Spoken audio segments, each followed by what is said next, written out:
नमस्कार दोस्तों। देखिए, बिहार सरकार पूरी तरह से बिहार जमीन सर्वे को लेके बैकफुट पे है।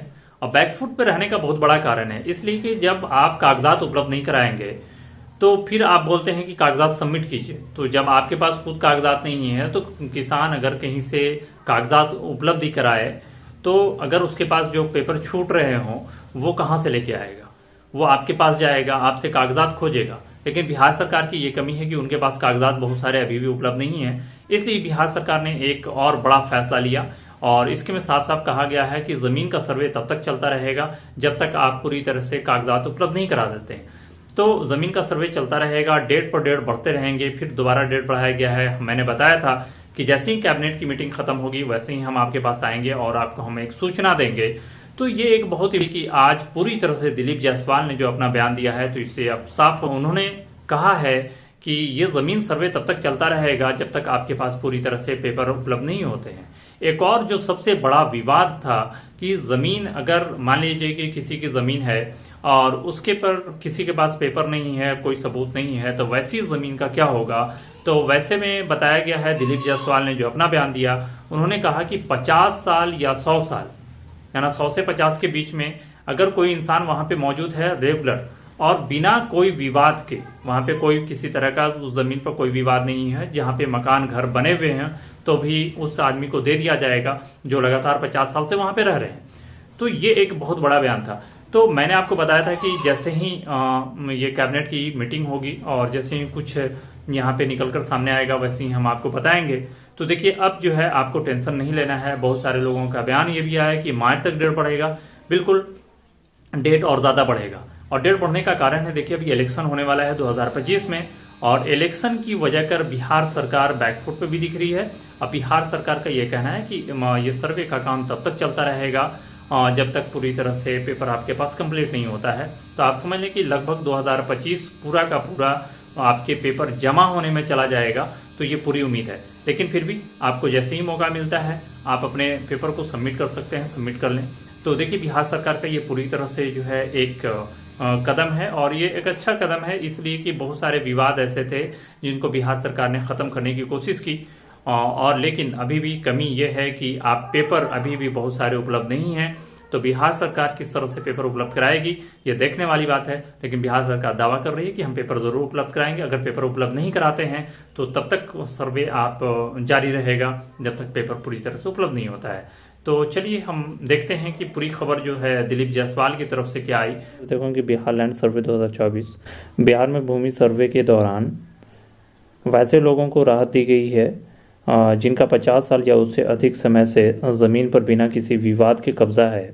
अब ऐसे लोगों का नाम सर्वे के दौरान सीधा चढ़ जाएगा। राजस्व एवं भूमि सुधार विभाग, revenue and land reform department के मंत्री दिलीप जायसवाल ने मीडिया से बातचीत में इसको लेकर हाल ही में बड़ी जानकारी दी है।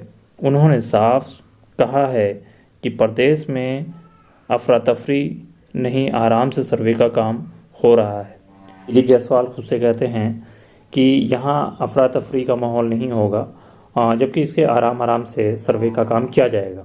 तो एक चीज़ इससे जाहिर होती है कि बिहार सरकार अच्छे से समझ रही है कि जिस तरह की परेशानी लोगों की बढ़ी थी और जिस तरह से लोग काफ़ी परेशान रहे ज़मीन सर्वे को लेके, तो बिहार सरकार इस चीज़ को अच्छे से समझती है और ये कोशिश है कि डेट पर आप देखेंगे कि जो अभी भी डेट जो दिया गया है वो डेट और भी ज़्यादा बढ़ता जाएगा। तो ये ऐसा नहीं है कि अभी कुछ होने वाला है।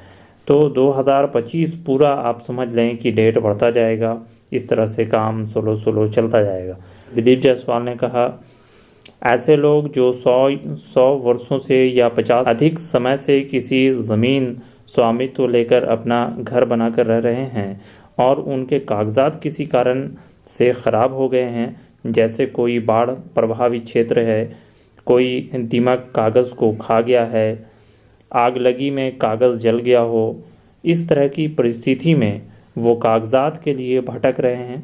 वो कागजात हमारे अभिलेखागार में भी नहीं मिल रहा था। ऐसे में राहत देने का फैसला लिया गया है। तो देखिए, ऐसे लोग जो 50 वर्ष से अधिक, 100 वर्ष हो, 50 वर्ष से अधिक अपने ज़मीन पर काबिज़ हैं और उनका अगर घर मकान वहाँ पे बना हुआ है तो वैसी स्थिति में अगर कोई विवाद नहीं है तब वैसी स्थिति में यहाँ पे सरकार उन्हें ज़मीन दे दी जाएगी। और यहाँ पे कहा गया कि अभिलेखागार में भी ये पेपर मौजूद नहीं है। तो देखिए यही चीज़ बार बार आ रही थी कि बहुत सारे कागजात ऐसे हैं जो सरकार के पास भी मौजूद नहीं है। तो सरकार अगर किसी का सबूत खोजती है तो सबूत के तौर पर आपको पेपर भी पेश करना होता है, लेकिन अगर पेपर नहीं है तब क्या होगा। तो अब सरकार यहाँ पे क्लियर हो गया है कि अगर ज़्यादा पुराना अगर है आपका उसके पे कब्ज़ा और बिना किसी विवाद के, तो वो सरकार आपके ही नाम कर देगी। उन्होंने बताया कि ऐसे लोग बिहार में जो करीब 50 वर्ष से अधिक से किसी ज़मीन पर अपना घर बनाकर रह रहे हैं और शांतिपूर्ण दखल उनके पास है, तो उनको राहत दी गई है कि अब आपको यह बताने की आवश्यकता नहीं है कि यह ज़मीन आपकी कैसे है। उन्हें यह भी मौका दे दिया गया है कि अगर आपका उसका ज़मीन पर कोई रसीद कट रहा हो तो उसके आधार पर उस भूखंड पर आपका शांतिपूर्ण कब्ज़ा है तो वो ज़मीन आपके नाम कर दी जाएगी। तो देखिए ये एक बहुत बड़ी खबर है कि वैसी ज़मीन जिस पे आप काफ़ी दिनों से रह रहे हैं, आपका घर मकान उस पे है और उसका कोई कागजात नहीं है फिर भी, लेकिन अगर 50 साल से ज़्यादा है तो आपकी ज़मीन वो मानी जाएगी, आपका घर मकान वो माना जाएगा, उसके में किसी का कोई दखल नहीं होगा। तो ये एक बहुत बड़ी खबर थी। देखिए इसके अलावा आप जब यहाँ चले आए हम लोग, तो दिलीप जायसवाल ने आगे कहा है कि जो सर्वे हो रहा है उसमें लोग खुद से वंशावली बना रहे थे। इसके बाद वंशावली को एग्जीक्यूटिव मजिस्ट्रेट या पंचायती राज के प्रतिनिधि से अटेस्टेड करवाते थे, उनमें भी उन्हें काफ़ी परेशानी आ रही थी। इसमें हमने अब यह कर दिया है कि आप सेल्फ अटेस्टेड कीजिए, आपको किसी से अटेस्टेड कराने की ज़रूरत नहीं है, अभी पूरी तरह से बैकफुट पे है। तो सरकार को मालूम है कि क्या करना है, इसलिए कि बहुत सारे कागजात का अभी भी नहीं होना सरकार के पास भी ये चिंता का विषय है और सरकार भी इस चीज़ को समझ रही है। तो यहाँ विवाद खड़ा हो जाता, इसके चलते सरकार ने ये साफ साफ कहा है कि जो कागजात हमारे पास मौजूद नहीं हैं तो वैसे ज़मीन पे जिनका भी दखल है बिना कोई विवाद के, तो उनकी ज़मीन मानी जाएगी। तो ये एक बहुत बड़ी खबर थी जो मुझे बताना था। चलिए हम मिलते हैं अगली वीडियो में। वीडियो देखने के लिए बहुत बहुत शुक्रिया।